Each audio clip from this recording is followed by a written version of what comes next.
우리에게 더 이상 절망은 절망이 아니고 죽음은 죽음이 아닙니다. 우리 예수님이 부활하셨기 때문입니다. 여러분 반갑습니다. 오늘 현장 예배 참여하신 사랑하는 우리 연결고리 가족 여러분, 또 1층 영상실에서 함께 예배드리신 우리 연결고리 가족 여러분, 각 가정에서 삶의 현장에서 유튜브로 실시간 함께 예배드리시는 우리 연결고리 가족 여러분 모두를 사랑하고 축복합니다. 우리 두 사람의 상식 반갑게 우리는 가족입니다. 사랑합니다. 인사합시다. 우리는 가족입니다. 사랑합니다. 우리는 가족입니다. 영국 옥스퍼드 대학의 역사 교수였던 토마스 아놀드 박사는 그 평생을 역사를 연구한 사람이었습니다. 이분이 수많은 문헌과 유물을 고정하고 사실 여부를 조사한 후 발표한 말이 아주 유명한 말이었습니다. 하나님께서 우리 인간에게 베푸신 역사 중에서 가장 분명한 역사는 예수 그리스도께서 죽었다가 다시 살아나신 사건이다 그랬습니다. 인류 역사 가운데 이것만큼 분명하고 완전한 사실을 내가 본 적이 없다. 모든 역사 가운데서 가장 확실한 표적은 바로 예수님께서 죽음을 이기고 부활하신 사건이다. 그렇게 말을 했습니다. 저는 지난주 여러분들에게 우리 예수님이 부활하신 확실한 증거 세 가지가 있다고 했습니다. 첫째는 예수님의 빈 무덤이라고 했습니다. 두 번째는 예수님이 부활하셨다는 천사들의 정언이라고 했습니다. 세 가지는 예수님께서 부활하실 것을 말씀하신 대로, 성경대로 예수님은 부활하셨다고 하는 겁니다. 여러분 참 희한하죠?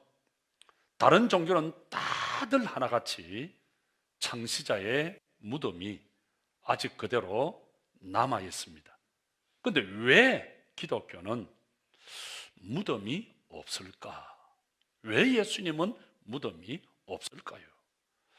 불교를 창시한 석가모니는 화장이 되어서 인도의 능수 해안에 있는데 그 높이가 46m나 됩니다.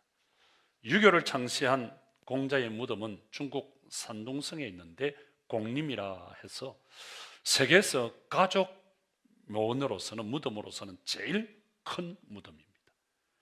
해교의 마호메트의 무덤은 사우디아라비아의 메다니 메카에 있는데 이슬람에서는 화려하고 웅장한 이 마호메트의 무덤을 자랑합니다. 그리고 홍보합니다. 그리고 여러분 잘 아시듯이 우리나라에 있는 이슬람 교도들도 많이 있는데 하루 5번씩 정확하게 시간을 넣어서 그 마호멧 무덤이 있는 메카를 향해서 무릎을 꿇고 이마에 그렇게 절을 합니다. 제가 미국에서 공부할 때도 공부 시간에 이 사람이 시간에 맞추어서 그 메카를 향해서 무릎을 꿇고 그저 이마에 땅을 대고 절을 하는, 기도하는 그런 모습을 보았습니다. 이집트에 있는 조상 왕들의 그 거대한 무덤을 피라미드라 그러잖아요. 70여 개가 있는데 그 높이가 170m. 놀라지도 않으시는데 170m. 돌 하나의 무게가 20톤. 20톤. 그 20톤을 돌 하나에 20톤인데 그걸 330만 개를 쌓아 올렸습니다. 모든 역사학자들, 모든 사람들은 이건 불가사의한 일이다. 이해할 수 없다. 도무지 이거는 어떻게 쌓아 올렸는지 우리가 알 수가 없다는 거예요. 우리나라 경주에도 가면 많은 왕릉들이 있죠. 신라 42대 왕인 흥덕왕 전체 면적이 2만 평 가까이 됩니다. 봉분 지름은 21m, 봉안의 높이는 6m나 됩니다. 모든 이 종교 창시자들, 또 군주들이, 또 이름 있는 유력 정치인들, 돈이 많은 그 부자들은 무덤을 자랑합니다. 또 그 무덤을 성역화하죠. 저 광주에 있는 5.18 그 무덤을 성역화해요. 4.19 등등 할 것 없이 무덤을 성역화하는 사람들도 있습니다. 여러분, 서울 국립묘지에 가보셨죠? 역대 대통령들의 무덤이 다 있습니다. 장군 묘역이 있고요. 또 나라를 위해서 싸우다가 헌신한 그 군인들의 무덤이 있습니다. 왜 무덤이 있을까요? 죽었기 때문입니다. 그 사람이 살아있지 아니하고 죽었다. 이 왕이, 이 군주가, 이 장군이, 이 사람이 살아있지 아니하고 죽었다. 여기에 묻혀 있다. 죽었기 때문에 무덤이 있습니다.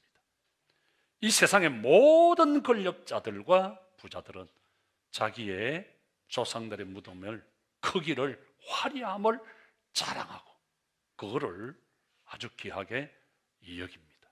그러나 기독교는 무덤을 자랑하지 않습니다. 무덤이 없기 때문입니다. 빈 무덤이에요.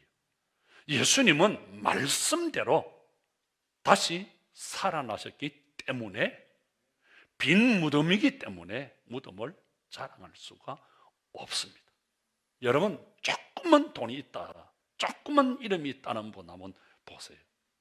그 무덤을 얼마나 무덤을 옮기면서까지, 저희 이모부님은 한 20년 가까이 마치 미친 사람처럼 풍수를 데리고, 아주 이름 있는 풍수를 데리고 다니면서 20몇 년을 전국을 돌면서 가장 맹당 자리, 그 못자리를 찾아다녔던 그런 분이었습니다.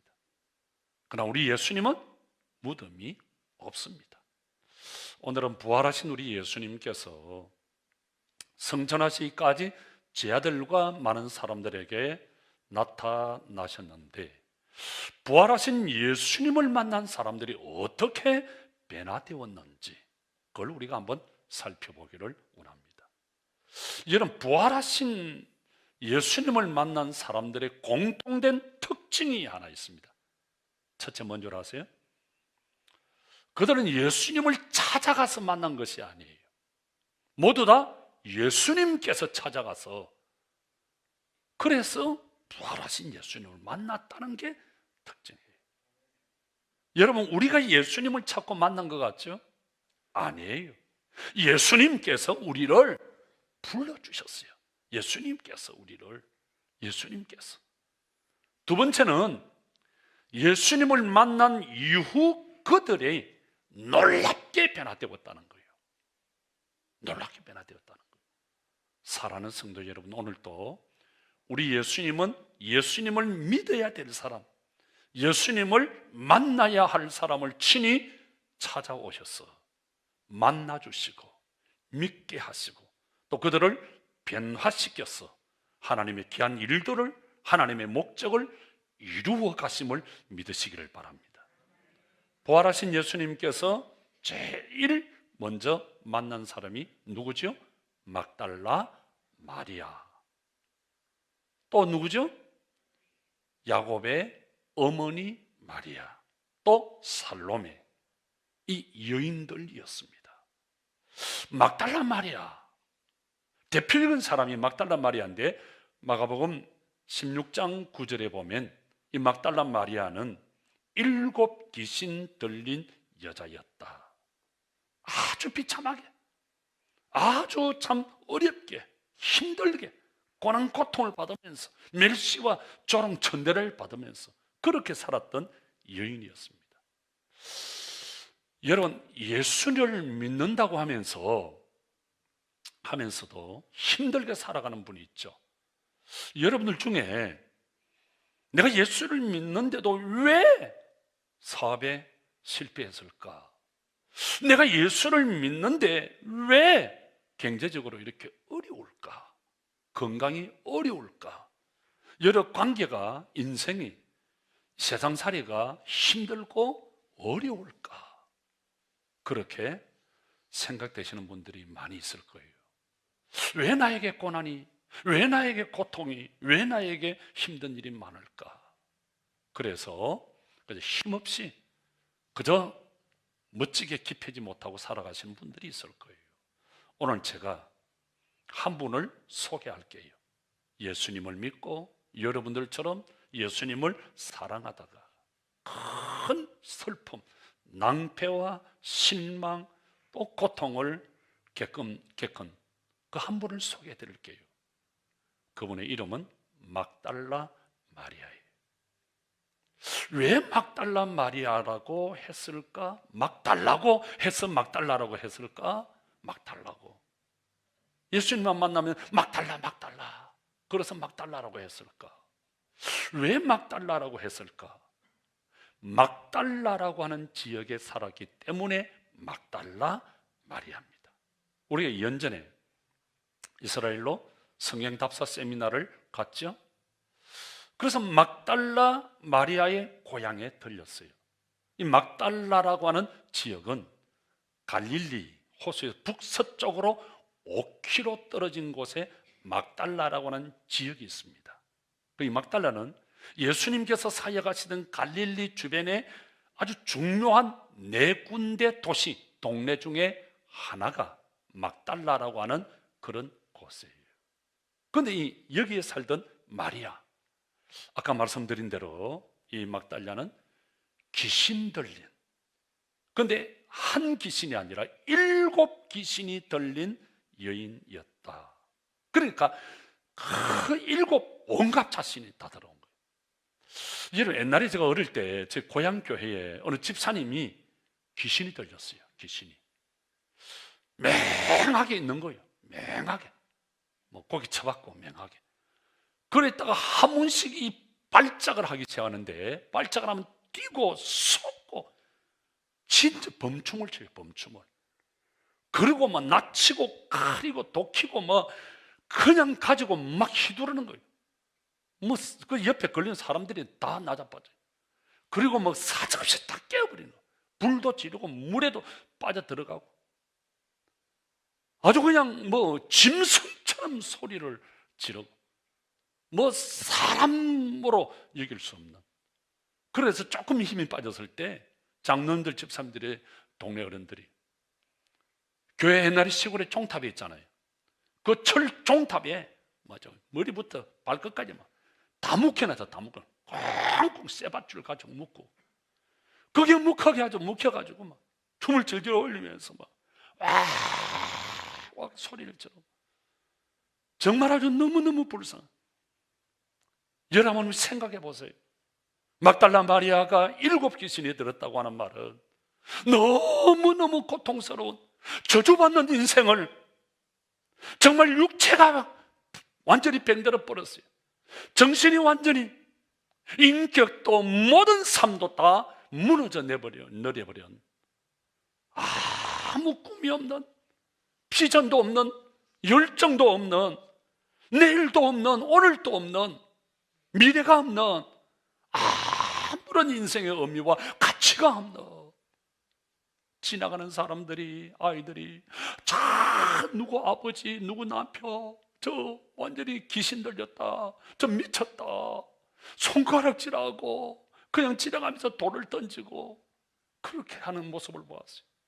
이 여인이 7 귀신 들려서 물불, 성경에 보면 물에도 들어가고 불에도 들어가고 무덤 사이를 막 지나가는 그런 모습을 우리에게 다 말씀하고 있는데, 이 막달라 마리아가 인간 취급을 받지 못한, 사람들의 조롱과 멸시와 천대와 비난을, 손가락질을 받는 정말 저주받은 인생을 살아가고 있는 이 막달라 마리아.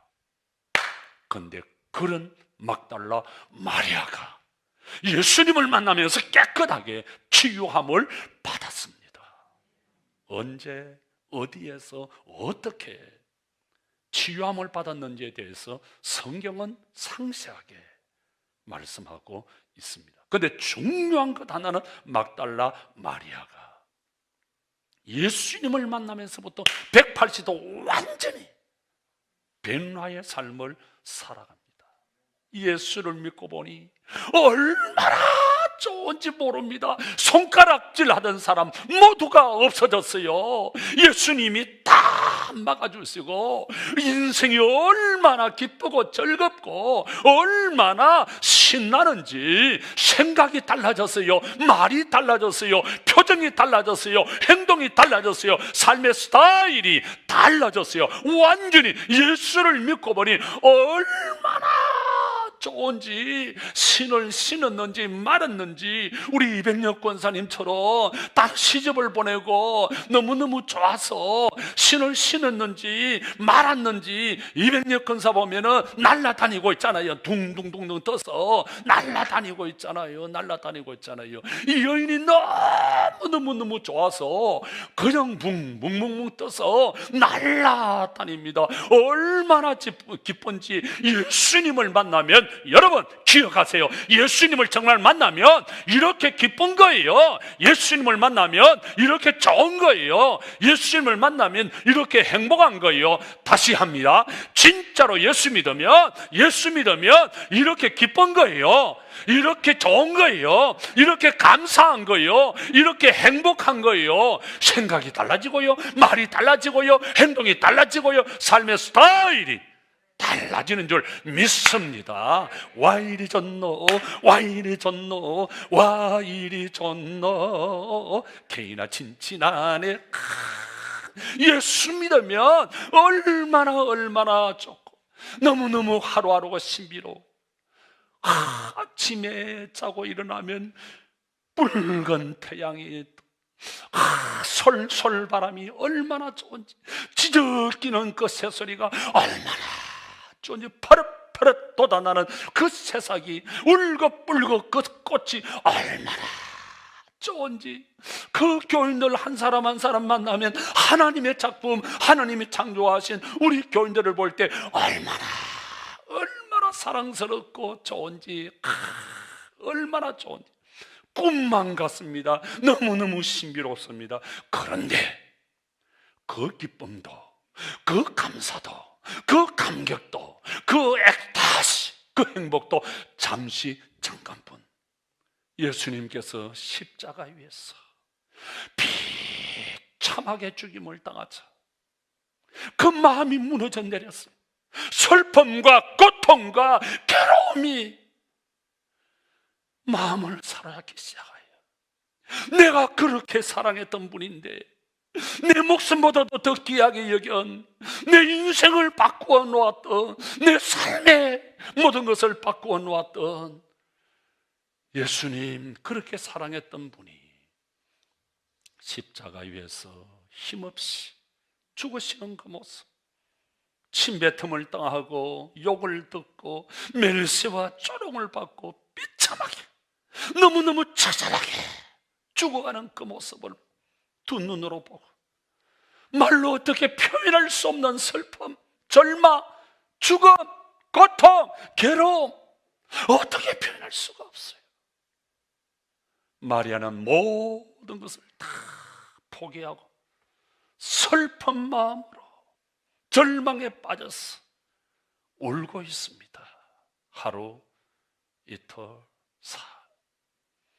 사흘째 되던 날 마리아는 아침 일찍 눈 비비고 깨어 일어나서 내가 예수님을 그렇게 사랑했는데 예수님의 시체에 향유라도 좀 발라드려야지, 내가 마지막까지 할 수 있는 일, 예수님을 그렇게 목숨보다 더 사랑했는데 그 시체에 향유라도 좀 발라드려야지, 그런 마음을 가지고 무덤으로 향하여 울고 걸어가고 있습니다. 올라가면서 누가 예수님의 무덤에 큰 돌문을 옮겨줄 사람이 없을까 걱정하면서 올라가고 있습니다. 그런데 이게 웬일? 무덤에 가로막혀 있는 큰 돌이 열려져 있는 거예요. 마리아가 너무 깜짝 놀랐어요.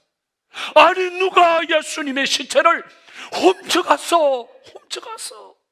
아니, 내가 분명히 사흘 전에 예수님이 십자가에 못 박혀 죽으시는 모습을 내 두 눈으로 똑똑히 보았는데, 예수님이 죽으시는 그 모습, 피를 토하고 죽으시는 그 모습을 내 두 눈으로 보았는데, 내 두 눈으로 예수님이 이 무덤에 묻히는 것을 내가 보았는데, 아니, 저기에 예수님이 시체가 있었는데 몸을 굽혀서 무덤 안을 들여보는데, 아니, 이게 웬일이에요? 있어야 할 시체는 온데간데 없고 두 천사가 앉아 있습니다. 하나는 예수님의 머리맡에 12절에, 하나는 예수님의 발치에 앉아 있어요. 앉아 있어요. 너무 정신이 없습니다. 천사가 마리아에게, 마리아야, 여인이여 왜 우느냐? 13절, 여인이여 왜 우느냐? 우리가 인생을 살아가면서 원치 않는 경제적인 어려움 때문에 힘들게 살아갑니다. 힘들게 살아가면서 우는 우리에게 왜 우느냐? 여인이여, 여러분의 이름을 넣어보세요. 왜 우느냐? 왜 우느냐? 왜 우느냐? 마리아가 뭐라 그럽니까? 제가 우는 것은요, 누가, 어떤 사람이 우리 예수님의 시체를 꺼내 갔습니다. 어디에 모셨는지 내가 모르겠습니다. 그래서 내가 울고 있습니다. 이 말을 하고 돌아서는데 등 뒤에 예수님이 서 계십니다. 그런데 마리아는 그분이 예수님이신 줄 알지를 못했습니다. 예수님께서 마리아에게 뭐라 그럽니까? 여인이여 왜 우느냐? 수가 자야 수나 왜 우느냐? 누구를 찾느냐? 15절에 마리아가 그분이 예수님인 줄 모르고 동산지기인 줄 알았다. 그래서 뭐라 그럽니까? 15절에 보면 선생님께서 우리 예수님의 시체를 옮겨갔습니까? 만약에 옮겨갔다고 한다면 어디에 옮겼는지 나에게 말씀해 주세요. 내가 가져오리다. 내가 다시 모시겠습니다. 16절 예수님께서 마리아야, 태자야,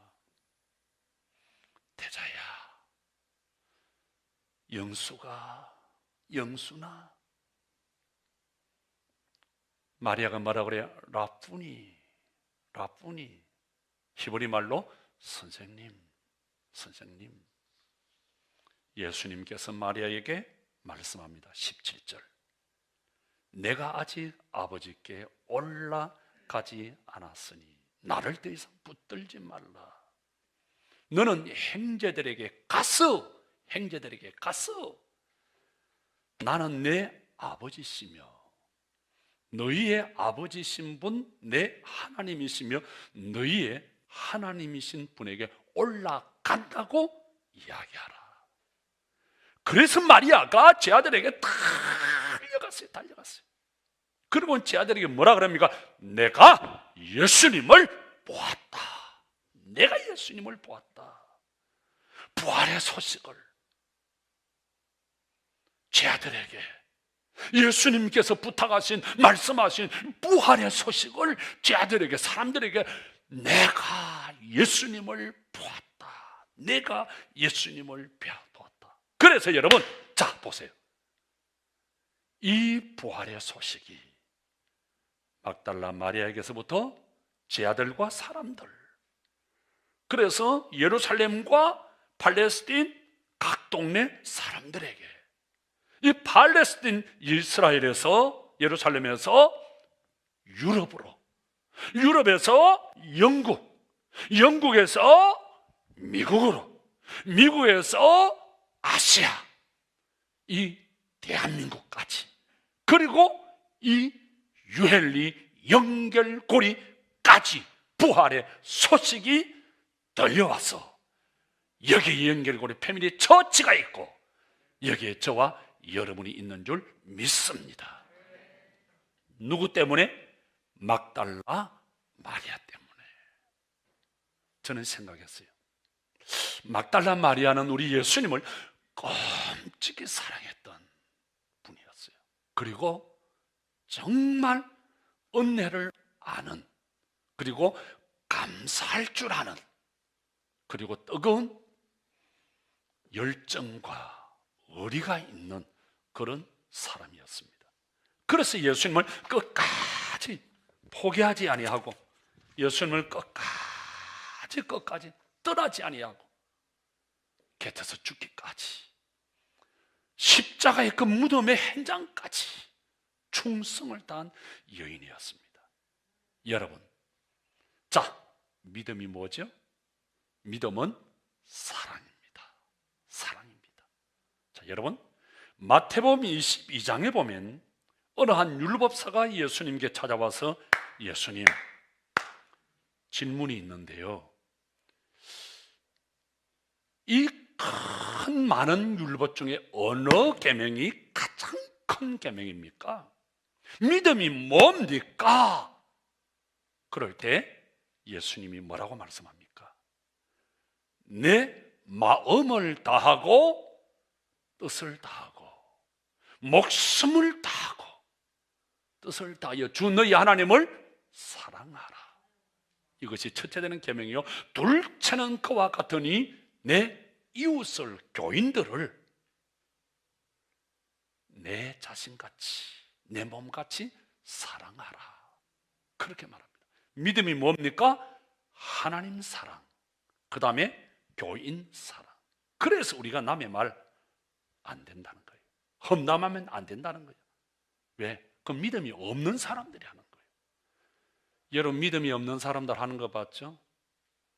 저는 이번에 서울시장, 부산시장을 보면서 참 많은 교훈을 깨달았어요. 아, 교만하면 안 되는 거구나. 교만하면 안 되는 거구나. 아, 저렇게 마지막까지 네거티브, 남의 말하고 험담 파헤치고. 그 믿음이 없는 사람들 보세요. 믿음이 없는 사람들이 어떻게 하는지. 승리하는 것 같지만 그렇지 않아요. 여러분, 믿음은 사랑이에요. 사랑. 믿음은 사랑이다. 요한복음 21장을 보면요, 부활하신 우리 예수님이 배반한 베드로를 찾아가는 장면이 나옵니다. 그런데 나는 이게 불만이에요. 아니, 예수님은 그렇게 쏘가지가 없어요. 쏙이 없어요. 배신한 놈 마다고 찾아갑니까? 그럼 뭐 또 찾아가서 그냥 갑니까? 주섬주섬 들고 와요. 떡도 이어가고, 지난주에 떡 먹다 남은 거 떡도 이어가고, 생선도 또 가져가고. 그렇게 가가지고 그냥 가져갑니까? 바나도 가져가잖아요. 바나도 깨서 바나도 가져가가지고 그물 던져서 쫄딱 마고 밤새도록 고기 잡는다고 했지만 허탕치고 힘이 빠져서 여러분, 이거 얼마나 힘든 줄 아세요? 농사 짓는 이건 아무것도 아니에요. 저는 바닷가에 살아요. 바닷가에 그 추운데 새벽에 나가가지고 그물 잡아가지고, 자, 멸치, 우리 동네가 대구 고장이고 멸치 고장입니다. 그물 가지고 영차 5분만 해보세요. 이 손마디마디가 불이 납니다. 불이. 옛날에 장갑이 어디 있어요? 그 그물 영차 쫙 열매째 써가지고 영차 멸치가 탁 튀어가지고 어디고 얼굴이 그냥 완전 멸치 똥이 되면 새카매가지고. 그래 바닥 선 사람들 전부 새카매요. 멸치 똥이 붙어가지고 영차. 우리는 뒤에 서서 멸치 그 티 나오는 거, 똥 터져가지고 티 나오는 거 그거 하나 주가지고 반찬할 거라고. 손에 불이 나고요. 얼마나 힘든 줄 아세요? 밤새도록 한 마리 잡지 못하고 예수님은 또 그런 그 배신한 인간들, 내 같으면 그냥 아이고 꼴 좋다, 망가져라, 죽어라, 뭐 이렇게 할 건데, 그걸 또 생선을 가지고, 배고픈 놈 그냥 오면 굽지도 않고 그냥 입에다 쳐져보면 될 거 아니에요. 그냥 어느 이기는 문화의 자식아 이러면 이렇게, 그걸 또 구워요. 구워 떡도 그냥 갖다 집어 넣어보면 될 거 아니에요. 근데 떡도 굽고 생선도 굽고 그래가지고 배고프지. 베드로야 이리 와봐라, 배고프지, 이거 먹어라. 뭐라 그럽니까? 15절에 베드로야, 네가 이 나를 사랑하느냐? 네가 나를 사랑하느냐? 요한의 아들 시몬아, 네가 나를 사랑하느냐? 네가 나를 믿느냐? 또 16절에 시몬의 아들 베드로야, 네가 나를 사랑하느냐? 네가 나를 사랑하느냐? 성령아, 네가 나를 사랑하느냐? 네가 나를 믿느냐? 청해나, 네가 나를 사랑하느냐? 네가 나를 사랑하느냐? 재홍아, 네가 나를 사랑하느냐? 그러니까 3번 묻잖아요. 왜 3번이죠? 3번. 궁중동의 총소리 여러분 아세요? 참 심각한 이야기인데, 비극인데, 확인 사살을 했다 그러잖아요. 예수님께서 배반한 그 베드로에게 네가 나를 믿느냐? 네가 나를 사랑하느냐? 그러니까 뭐라 그럽니까? 15절에 예, 주님, 제가 주님을 믿는 줄, 주님을 사랑하는 줄 주님이 아십니다. 16절에 내가 주님을 사랑하는 거 주님이 아십니다. 17절에 내가 주님을 사랑하는 거 주님이 아십니다. 예수님은 베드로에게 뭘 확인합니까? 믿음을 확인합니다. 사랑을 확인합니다.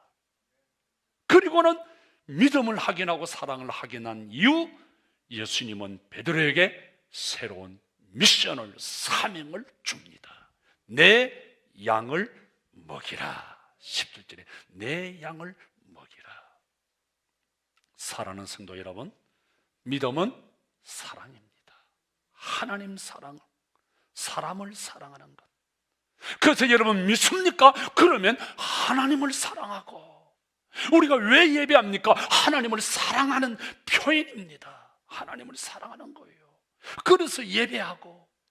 왜 우리가 사람을 사랑합니까? 우리가 하나님을 믿기에.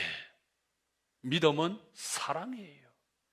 하나님을 사랑하고 교인들을 사랑하고. 사랑이 뭐예요? 사랑이 행동으로 나타나는 것이 친절입니다. 그래서 여러분 친절하게. 저는 이번에 여러 가지 이런 걸 보면서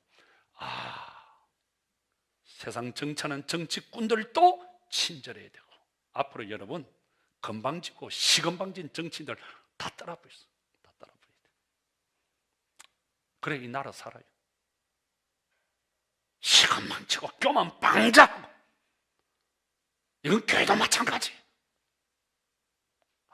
목사도 친절해야 되겠구나. 나라도 국민들이 교만방자한 정치인들을 보기 싫듯이 교회도 교만방자한 목사, 교만방자한 장로, 권사 싫어하는 거구나. 친절하자. 아멘. 친절하자. 친절해야 돼. 그게 사랑이에요. 친절해. 여러분, 믿음은 사랑이에요.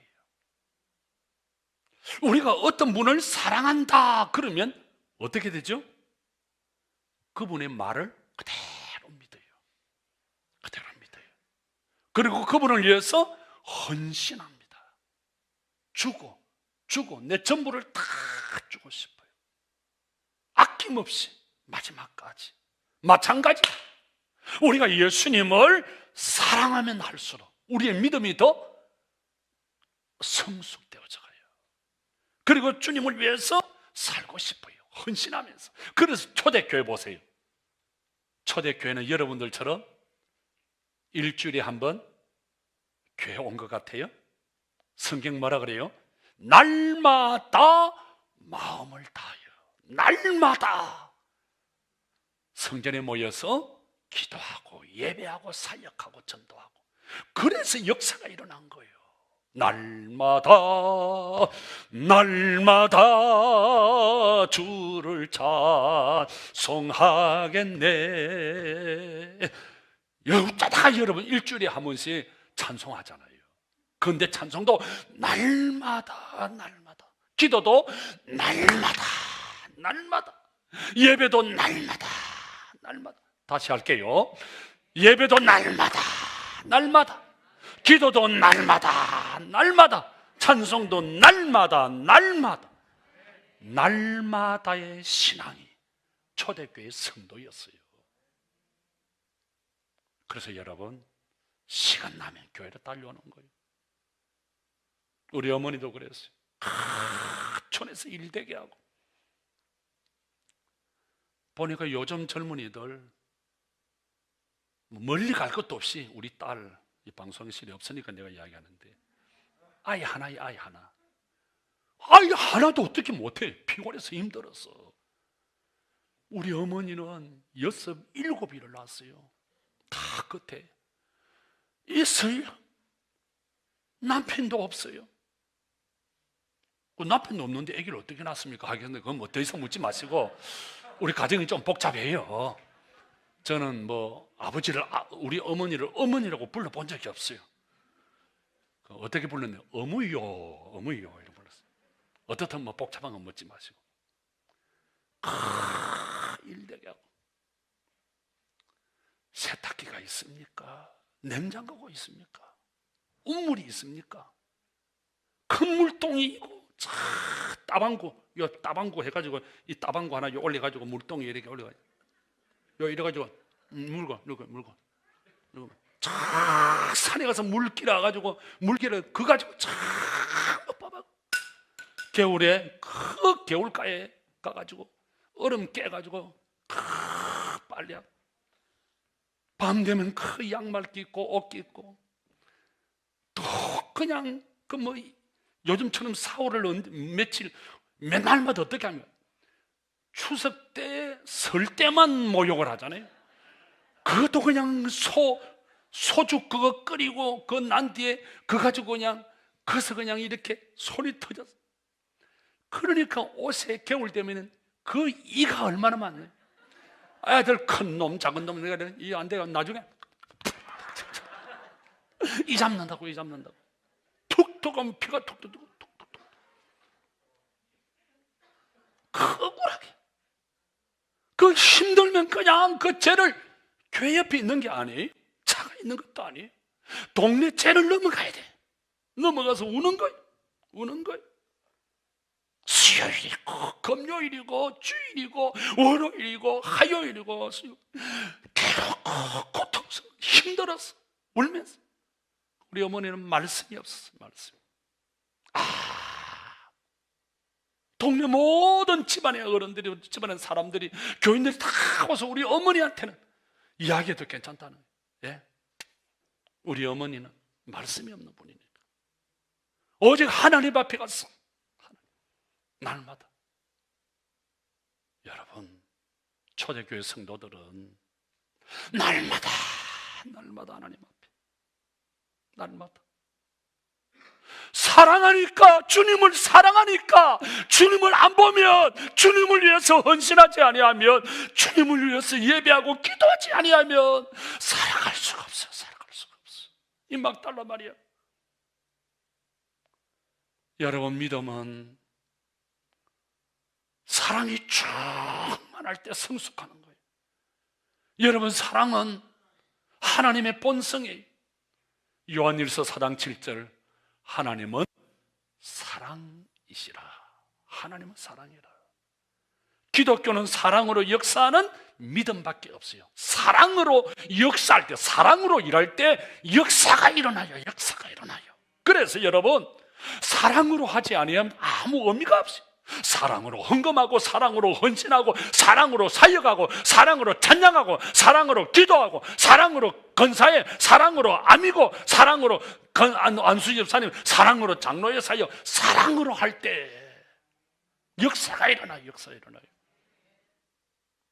사랑으로 하지 아니하면 아무 의미가 없어요. 저도 마찬가지 아니에요. 제가 오늘 목을 잡고 기도한 게 하나님, 제 입술만 설교가 아니라 정말 사랑으로 우리 교인들을 사랑할 수 있는 그 사랑의 마음을 가지고 설교하고 사랑의 마음을 가지고 여러분들을 섬길 때 하나님이 좋아하시지.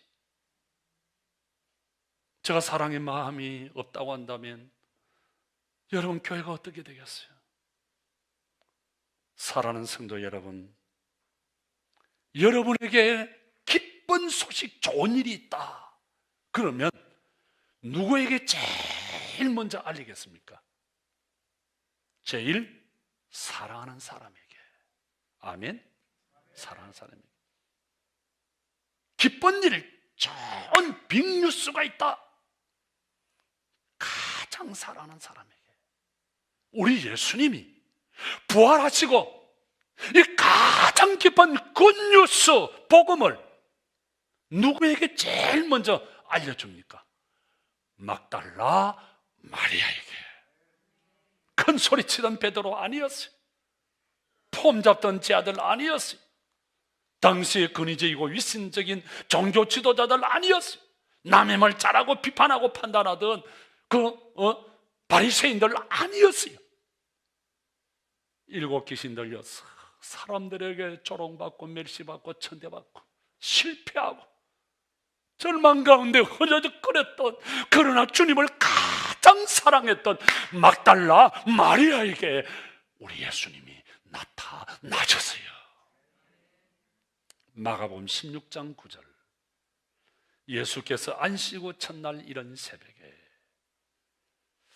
전에 일곱 귀신 들려 쫓아내어 주셨던 막달라 마리아에게 먼저 보이시고 그랬어요. 여러분, 먼저 보였다. 대단한 거예요. 대단한 거예요. 막달라 마리아는 그렇게 비참한 인생을 살았지만, 멸시, 조롱, 천대, 수치스러운 인생을 살았지만 주님을 사랑했기에. 사랑하는 성도 여러분, 건강에 어려움이 있나요? 가정생활에, 그리고 경제적으로 여러 가지 어려움 때문에 저기 나를 깔봐, 저기 나를 무시해, 힘들어요. 인간적인 여러 관계들 때문에. 그러나 주님을 사랑하는 막달라 마리아, 주님을 사랑하는 그 믿음과 사랑을 본 막달라 마리아에게 우리 예수님이 부활의 첫 만남을 주셨고, 막달라 마리아는 부활의 첫 증인이 되었습니다.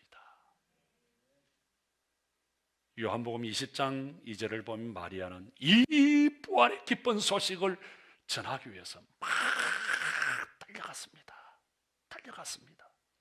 다른 제자들에게 달려가 말하되, 달려갔습니다.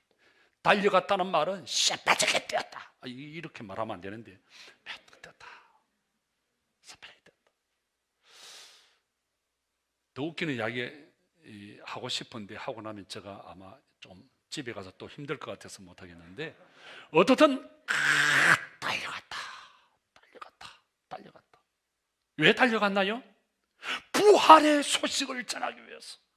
왜 달려갔나요? 사랑하는 분이 말하라고, 사랑하는 분이 이야기하라고 하니까, 사랑하는 분의 부탁이니까, 말이니까, 내가 생명보다도 사랑하는 그분의 이야기니까. 그 험한, 여러분, 예루살렘에서 갈릴리까지 달려가려면 쉬운 일이 아니에요. 자동차 없어요.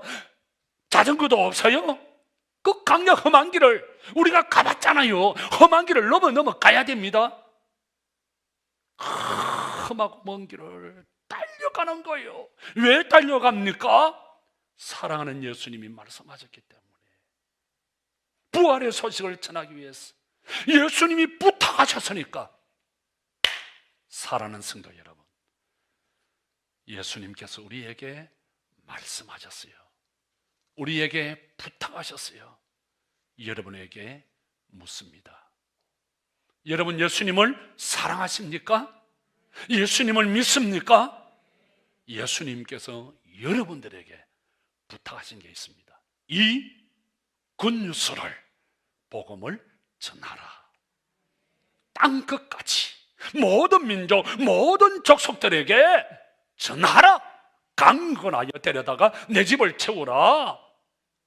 사랑하는 성도 여러분, 믿음은 사랑입니다. 여러분들, 여러분이 주님을 사랑하고 믿는다면 마리아처럼 달려가야 합니다.